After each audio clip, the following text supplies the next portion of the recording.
Welcome to my economics channel, where I love discussing the subject, but most importantly, I love to make it something fun and interesting to learn. And recently I've made a string of episodes about economic history, and more specifically about the Industrial Revolution, and also taking a part 1 of Economics Explained videos. However, I wanted to take a break from that because I understand that some people don't find that quite as interesting. And what I wanted to do today was actually talk about the way in which we can understand subscribers on YouTube being similar or working in a similar manner to how money works, at the very least on the aggregate level. So I was recently watching a video by channel makers titled, "I've stopped asking people to subscribe, you should too."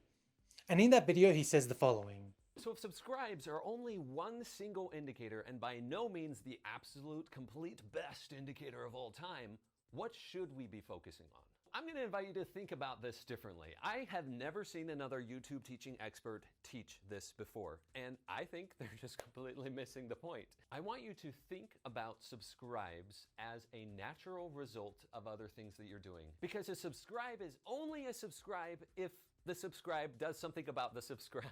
That was a lot of subscribes. And given what he's saying in his video, it actually turns the traditional story or the traditional idea we have about subscribers in YouTube on its head. It's actually the opposite. The actual story is that more successful channels, in terms of viewer count, in terms of average view duration, and all sorts of other metrics outside of the number of subscribers, all of that happens first, and then as a natural result of this, subscriber numbers will follow. And it can be easy as a new YouTuber, or indeed just as a viewer, to be obsessed with subscriber count. Now, of course, I know for myself, running a small YouTube channel matters a lot to me, and I notice it when it goes up by 1 or goes up by 2 at a time.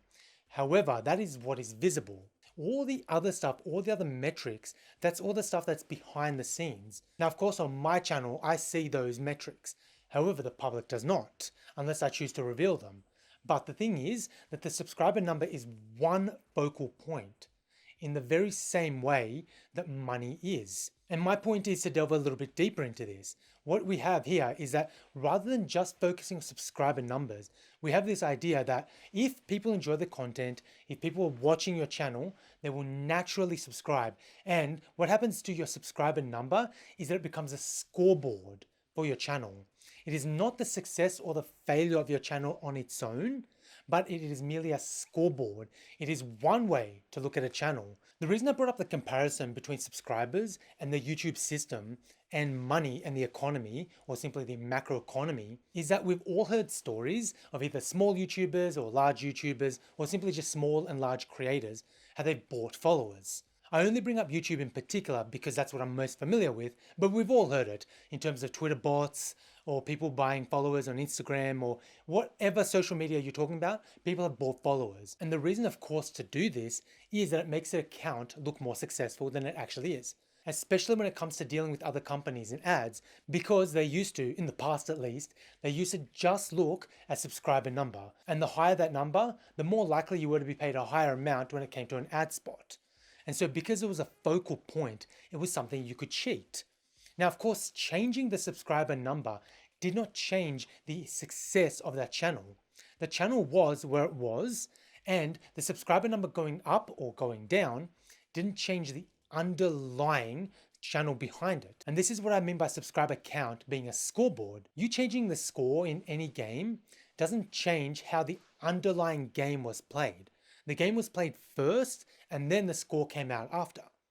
And the same can be understood of money. It's not that we can just look at the amount of money in the economy and then we can judge the country to either be successful or to be a failure. Whether that is a situation where there's too much money, let's say inflation or hyperinflation, or too little money, generally as a deflation, what we are looking at is we are looking at stuff in the economy happening first, and then the money being a scoreboard that's showing us what's happening in the economy. It's not just the fact that there's too much money and that's a bad thing. It's the fact that the government felt that it had to produce that much money. It had to quote unquote game the system, if you will. As a way of analogy, it had to buy followers to make itself look better. But rather than the underlying reason being, oh, there's just too much money, typically it is the fact that there's something else, there's something deeper going on in the economy, and there being too much money is showing itself as a symptom of those underlying reasons.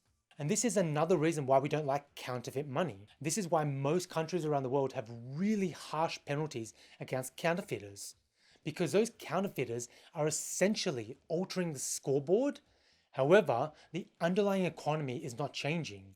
Now, of course, you might argue that a central bank does the same thing, but the point is that the central bank at least is accountable to the government and to the public, whereas counterfeiters obviously are not. And so by way of analogy, as going by what Channel Maker said in his video, someone begging for those subscribers and then getting them, that is only the scoreboard.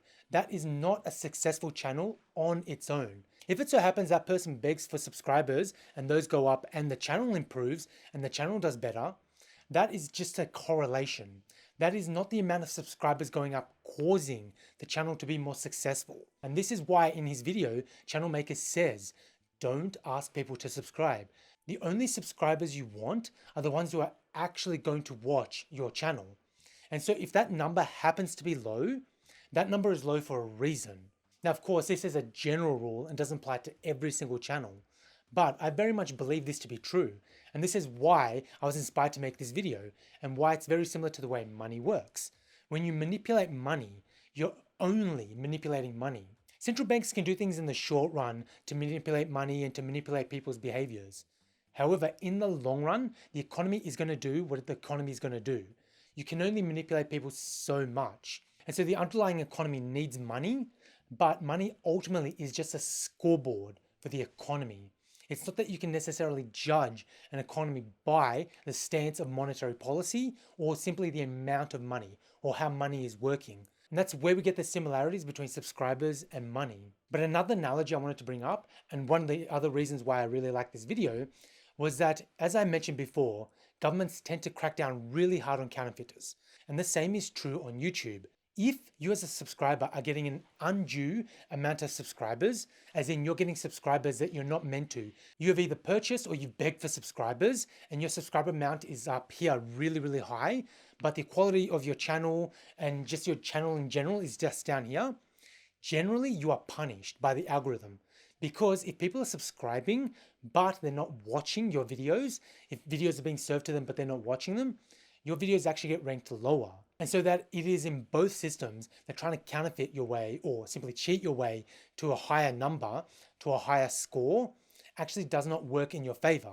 And so without going into specifics, this is what can make monetary policy and the aggregate economy so difficult. What can make it so difficult to forecast what people are going to do and simply just manage the economy. You don't want too much money and you don't want too little money. You want just the right amount of money for the amount of activity in the economy. You don't want hyperinflation or you don't want too much inflation, and you certainly don't want deflation. On the other hand, YouTube doesn't want creators who are doing really, really well with their channel, but don't have the subscriber amount to show for it. And they don't want the opposite problem, which is what I mentioned. They don't want channels which are not doing particularly well, but have a really high subscriber count. They essentially want people to have the subscriber amount that they deserve. And so by way of simplified example, if a country has too little money, that is akin to a YouTuber who has too few subscribers given where his channel is at, given how well it's doing. If there's too much money in the economy, if there's inflation or hyperinflation, that is akin to a subscriber who's bought subscribers or begged for subscribers and is too high given the performance of his channel. And so that's the reason why this video by Channel Makers fascinated me so much. It's about finding that middle ground and how difficult it is because we focus on the amount of money, we focus on the amount of subscribers, it's going to get gamed. It's a scoreboard that everyone can see. Only you as the YouTuber can see your analytics, or unless you choose to reveal them, but even then only a small amount of people know your analytics. And on the other hand, not many people get inside knowledge into how a central bank works and how it makes its decisions. All we can see are the public decisions being made. We can see the public scoreboards. But in both the macroeconomy and on YouTube, it's all about finding that level balance. And so I guess what this video can come down to is to go easier on your local central bank. I'm not entirely sure if that's the point, but the job is much, much harder than you think, even if we're used to thinking of central bankers as being all powerful and knowing. And just by way of example, you can think about inflation. Most central banks around the world are missing their inflation target. Inflation for most countries has been below 2% for well over a decade now, and for some countries it's been for 2 decades. So being a central banker and managing the macroeconomy is not as easy as it looks, and I hope you'll spare a thought for your local central banker. So that's all I wanted to say in this video. Thank you for watching. And so only if you enjoyed this video and if you think you'll enjoy my content, then subscribe. Otherwise, rate, share, leave a comment down below if you have any questions. I'll do my best to answer them, or I'll collect the questions in another video and I'll answer them there. Thank you for watching, and I'll see you guys next time.